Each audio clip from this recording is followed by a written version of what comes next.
அனைவருக்கும் வணக்கம். Welcome to Saro's kitchen. Saro's கிச்சனில் இன்றைக்கி நாம் ஐஸ்கிரீம் செய்ய போகிறோம். இந்த ஐஸ்கிரீம் செய்கிறதுக்கு தேவையான இன்க்ரீடியன்ட்ஸ் என்னன்னு பார்த்துடலாம். முந்திரி பருப்பு ஒரு 7-8 முந்திரி பருப்பை எடுத்து உடச்ச முந்திரி பருப்பு எடுத்து வச்சுருக்கேன். ஒரு 4 ஏலக்காய். இது பார்த்திங்கன்னா பாதாம் பருப்பு ஒரு 8. நான் குலாஸ் நாட்டு சர்க்கரை அதை தான் நான் யூஸ் பண்ண போகிறேன். வெள்ளை சர்க்கரையை நான் இன்றைக்கி யூஸ் பண்ணுறதில்ல. பால் 1/2 லிட்டர் பால். 1/2 லிட்டர் பாலை இந்த பாத்திரத்தில் சேர்த்து நம்ம காய்ச்சி எடுத்துக்கலாம்.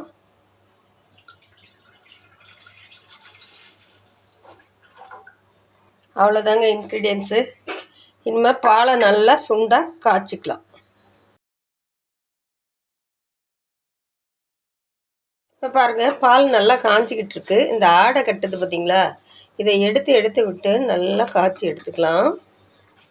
ஏன்னா இந்த ஆடையோடு சேர்ந்து இருந்தால் தான் இந்த பால் ரொம்ப திக்காக நல்லா டேஸ்ட்டாக இருக்கும். நான் பசும்பால் தான் எடுத்திருக்கேன், பாக்கெட் பால் கிடையாது. பசும்பாலே நல்ல ஒரு டேஸ்ட்டாக இருக்கும். இது கொஞ்சம் திக்காகவும் இருக்கும் இந்த பால். அதுக்கப்புறம் நம்ம ஒரு 2 பாக்கெட் பால் பவுடரை சேர்த்து இதில் மிக்ஸ் பண்ணிக்கலாம். இது மாதிரி நல்லா எடுத்து விட்டு பாலை நல்லா காய்ச்சிக்கலாம். இப்போ பாருங்கள், பால் நல்லா காஞ்சி சுண்டி வந்துக்கிட்டே இருக்குது. இதை நம்ம அடிக்கடி கிளறணுன்ற அவசியம்லாம் இல்லை. சும்மா சிம்மில் வச்சிட்டோம்னாவே இந்த பால் நல்லா சுண்டிடும். இப்போ பாருங்கள், பால் எந்த அளவுக்கு திக்காக இருக்குன்னு பாருங்கள். இப்போ இந்த பாலில் நான் 2 பாக்கெட் பால் பவுடர் சேர்க்க போகிறேன். அதுக்கு காய்ச்சின பாலில் இதை கரைச்சி அதில் ஊற்றிக்கலாம். பாருங்கள், 2 பாக்கெட் பால் பவுடரை கரைச்சி இதில் நான் சேர்த்துக்கிறேன்.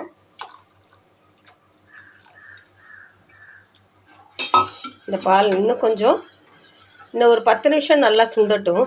அப்போ தான் நம்ம நினைக்கிற அளவுக்கு இது டேஸ்ட் கிடைக்கும்.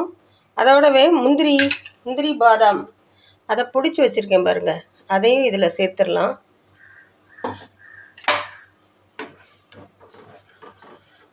இன்னும் கொஞ்சம் நேரத்தில் இந்த பால் நல்லா திக்காக வந்துடும். அப்போ ஆற வச்சு நம்ம ஐஸ்கிரீம் தயாரிச்சுக்கலாம். இது கூட ஏலக்காய் பவுடரை லாஸ்ட்டில் சேர்த்துக்கலாம். நான் கலருக்காக கொஞ்சம் கொக்கோ பவுடர் சேர்க்க போகிறேன். இன்னும் ஒரு 5 நிமிஷம் இந்த பால் காஞ்சாலே போதும். அந்த அளவுக்கு நல்லா திக்காயிடுச்சு. இப்போ பாருங்கள், இந்த பால் எந்த அளவு திக்காக இருக்குன்னு பாருங்கள். கரண்டியில், பாத்திரத்தில் எல்லாம் இந்த திக்னஸ் உங்களுக்கு தெரியும். பார்க்கும்போதே பார்த்தீங்கன்னா தெரியும் இது எந்த அளவுக்கு திக்காக இருக்குதுன்ட்டு. இப்போ அவ்வளோதாங்க. இதில் ஏலக்காய் பவுடர் சேர்த்துடலாம். நான் இதுக்கு கொஞ்சமாக கொக்கோ பவுடர் சேர்க்க போகிறேங்க, கலருக்காக தான்.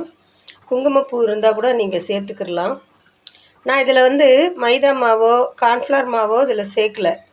ஏன்னா நான் பால் பவுடர் சேர்க்குறேன், முந்திரி பாதாம் பவுடர் சேர்க்குறேன். அதனால தான் நான் அதையெல்லாம் சேர்க்கலை. இனிப்புக்காக குலாஸ் நாட்டு சர்க்கரை அது கொஞ்சம் ஆற விட்டு தான் சேர்க்கணும். இப்போது ஸ்டவ்வை ஆஃப் பண்ணிடுறேன். பால் ஆறட்டும். இப்போ பால் ஓரளவுக்கு ஆறி இருக்குது பாருங்கள்.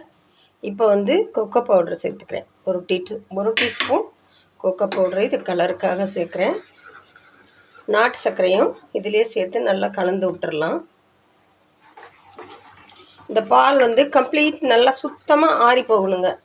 ஆறி போனதுக்கப்புறம் தான் நம்ம ஐஸ் க்யூப் எதில் நம்ம சேர்க்குறோமோ இதை அதில் சேர்த்து ஃப்ரீசரில் வைக்கலாம். இப்போ பாருங்கள் எவ்வளோ சூப்பராக இருக்குன்னு பாருங்கள். இந்த ஐஸ்கிரீம் ரொம்பவே டேஸ்ட்டாக இருக்கும். இப்போ இதை அப்படியே ஆற விட்டுறலாங்க. நல்லா ஆறுனதையும் நான் உங்களுக்கு வேறு பாத்திரத்துக்கு மாற்றுவோம் பார்த்திங்களா, அப்போ உங்களுக்கு காமிக்கிறேன். ஃப்ரெண்ட்ஸ், இது என்னன்னு பார்க்குறீங்களா? இது எங்கள் பேத்திக விளையாடக்கூடிய சொப்பு ஜாமான். நான் அதில் என்ன பண்ணியிருக்கேன்னா கலர் பெயிண்டிங் கொடுத்து டிசைன் போட்டு வச்சுருக்கேன். இதில் தான் நான் இன்றைக்கி ஐஸ்கிரீம் செய்ய போகிறேன். பாருங்கள், இது மாதிரி பெயிண்டிங்லாம் எங்கள் பேத்திங்களுக்கு நான் கற்றுக் கொடுத்து எல்லாம் நல்லா சூப்பராக பெயிண்ட் பண்ணுவாங்க. அதனால தான் நான் இந்த பெயிண்டிங்கில் தான் இன்றைக்கி உங்களுக்கு ஐஸ்கிரீம் ஊற்றி காட்ட போகிறேன். இங்கே பாருங்கள், இந்த பானைகளில் ஐஸ்கிரீம் நிறச்சிக்கலாம். மீதம் இருக்கிறத குல்ஃபியாக டம்ளரில் ஊற்றிக்கலாம். இப்போ அலுமினியம் ஃபாயில் வச்சுருக்கேன். அதை வச்சு இதை நல்லா இறுக்கமாக மூடி வச்சுக்கலாம்.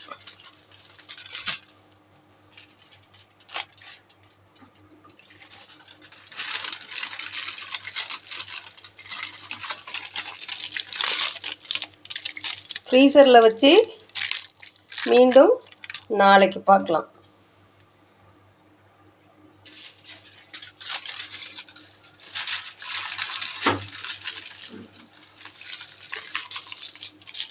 ஒரு சூப்பரான சுவையான ஐஸ்கிரீமை நம்ம செஞ்சுருக்கோம்.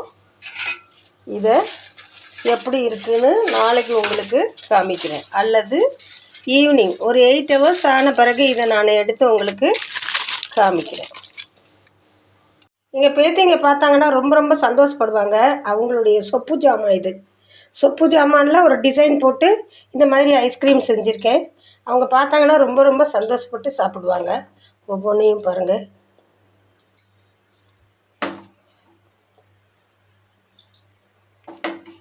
அதோட ஒரு குல்ஃபி எங்கள் வீட்டுக்காரருக்கு.